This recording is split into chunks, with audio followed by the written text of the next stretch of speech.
Salut, aujourd'hui je suis avec Charles et on va vous montrer comment bien exécuter le deadlift, un exercice qui va solliciter principalement la chaîne postérieure.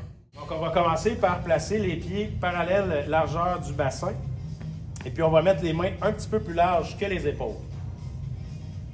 Pour ce qui est de la prise, quand on va faire des séries un peu plus longues, donc environ 6 à 8 répétitions et plus, on va y aller avec un double overhand grip de cette façon. Si jamais le but c'est de lever du plus lourd, donc on va aller avec des séries de 5 répétitions et moins, on va y aller avec une grip mix, donc une main en pronation, une main en supination. Puis éventuellement, entre les séries, on va pouvoir alterner cette prise-là. Éventuellement, quand le but va être de lever plus pesant, donc si on travaille en force et puis que c'est la préhension qui nous limite dans l'augmentation des charges, on peut utiliser les straps comme ça ici. Donc ça va nous permettre d'aller soulever un peu plus pesant. Donc avant de débuter l'exercice, ce qui est important, c'est que les genoux soient environ à 120 degrés. Les fesses vont être derrière les talons. Les épaules vont être légèrement devant les orteils. Ce qui est important aussi, le dos va être super droit. On garde une petite lordose pendant l'exercice. On doit débuter la barre sous les épaules.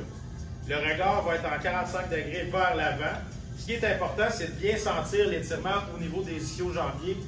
Donc, on se rappelle que le muscle qui va être le plus sollicité, c'est celui qui est le plus étiré avant de commencer l'exercice.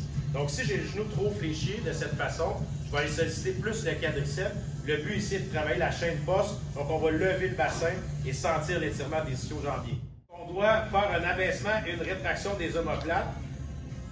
Et pour éviter que lorsque je descends dans ma phase concentrique, je ne veux pas arrondir le dos de cette façon-ci. On doit engager la sangle abdominale et puis les grands dorsaux. Donc on doit imaginer qu'on vient coller les coudes ici derrière le dos pour les garder engagés.